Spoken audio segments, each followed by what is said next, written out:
उपस्थित हुए सभी मेरे भाई बहने तथा आदर्श हमारे बुद्धिजीवी है, सभी लोगों का मैं हार्दिक अभिनंदन और स्वागत करती हूँ। आज आप सभी को पता होगा कि हम यहाँ पर क्यों और किस लिए आए हैं। आप लोगों का अच्छे से पता होगा क्योंकि सभी लोग कैडर वाइज है, सभी लोग कैडर में बैठे होंगे। मैं अपनी बातें गहराई से ना रखते हुए मैं ऊपरी तरह से ही बताना चाहूंगी। यहाँ पर जितने भी बैठे लोगों का आना आज के दिन के लिए ये बहुत ही महत्वपूर्ण दिन है और बहुत ही हमारे लिए गर्व की बात है कि हम जिस भूमि पे बैठे हैं वो हमारे महामानव, महानायक, महाराष्ट्रपिता रॉबिन हुड जो हमारे देश चालक के मालक हमें ये जमीन दी है, वो गर्व की बात है। हमें उन्हें नमन करना चाहिए, उनके विचारों पे चलना चाहिए, उनके विचारों को लेकर हमें अपने समाज को जागृत करना चाहिए। मैं अपनी बातें यही कहूंगी कि आज हमारे यहाँ पर आना, यहाँ पर बैठना, आज का दिन जितनी भी हम जितना विचार ग्रहण करते हैं वो लेकर यहाँ तक ना सीमित रखते हुए अपने घर परिवार में, अपने गांव में लेकर जाए और 10 लोगों को ये बातें रखे, क्योंकि हम लोग अभी जागरूक हुए हैं। केवल हमें यहाँ तक जागरूक नहीं रहना है। हमारी जो संस्कृति है, हमारा जो कल्चर है, हमारा जो रीति रिवाज है, उनको लेकर आगे बढ़ना है, लोगों को समझाना है, लोगों तक ये बातें पहुँचाना है। यहाँ पे बैठे प्रत्येक भाई तथा बहनों से मैं एक निवेदन करती हूँ कि आप यहाँ पर आए, आपके लिए बहुत ही गर्व की बात होगी, लेकिन यहाँ से जाने के बाद एक बोझ लेकर जाना चाहिए आप लोगों को कि हम तो जागरूक हुए हैं, लेकिन हमारे आने वाली पीढ़ी को हमें क्या करना है, बचाना है। ये कौन बचाएगा? ये आप और हम, यहाँ पर आए हुए लोग, जितने भी तमाम भाई और बहनें आए हुए लोग जो हमें आज और कल की पीढ़ी को बचाना है।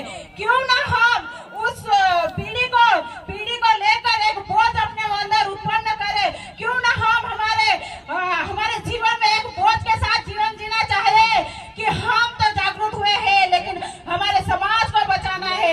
हमारे समाज को कब बचाएंगे, कब जागरूक करेंगे? हम तो जागरूक हुए हैं, लेकिन हमारे समाज को जागरूक करना बहुत बड़ी बात है। हमारी लड़ाई है जल जंगल जमीन की, क्योंकि पता है आने वाले समय में केवल जल और जंगल जमीन ही बचेगी। आज हसदेव के ऊपर आदिवासियों के सिवा दूसरे समाज के लोग क्यों नहीं बात कर रहे हैं? क्यों अपनी बातें नहीं रख रहे हैं?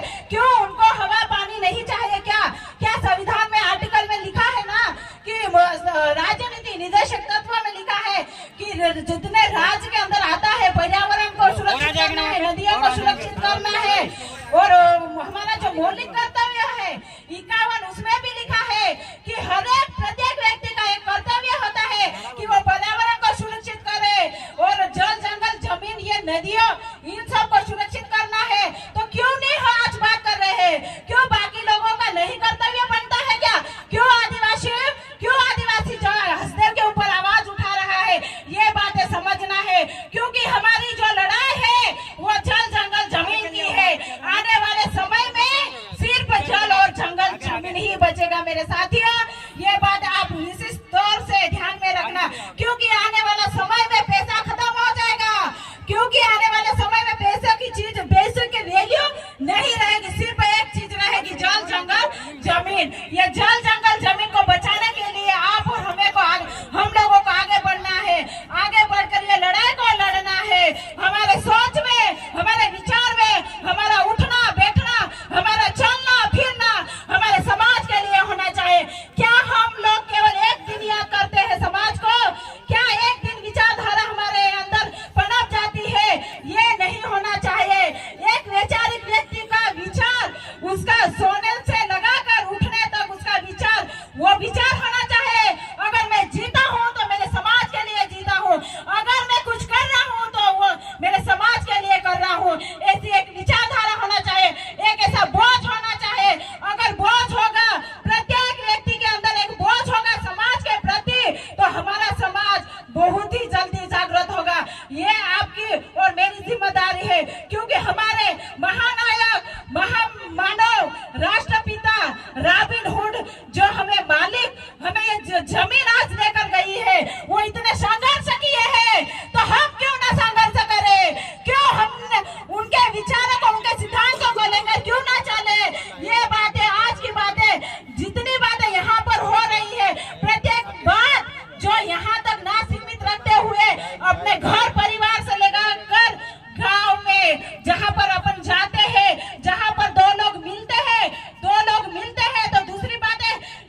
मेरा आप सभी से निवेदन है, कृपया एक बोझ के साथ समाज की जिम्मेदारी, समाज का हमारा जो समाज का हम लोगों ने समाज को समझा है, समाज की विचारधारा को समझा है कि समाज क्या है, समाज के प्रति हमारी जो विचारधारा हमारे अंदर आई है वो विचारधारा को लेकर एक बोझ होना चाहिए, एक बोझ के साथ जीवन जीना चाहिए। यही मेरा आज का उद्देश्य है। आप सभी को कहना चाहती हूँ कि एक उद्देश्य यहाँ से लेकर जाए, एक बोझ लेकर जाए और अपने समाज को, अपने परिवार को, अपने गांव को अपन जागरूक करेंगे।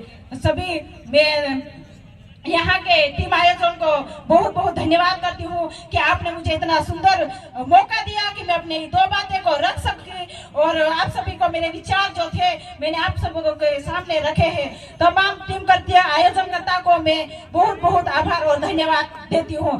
जोहार, जय बिरसा, जय टंट्या भील। बहुत बहुत धन्यवाद दीदी, बहुत बेहतरीन बोला।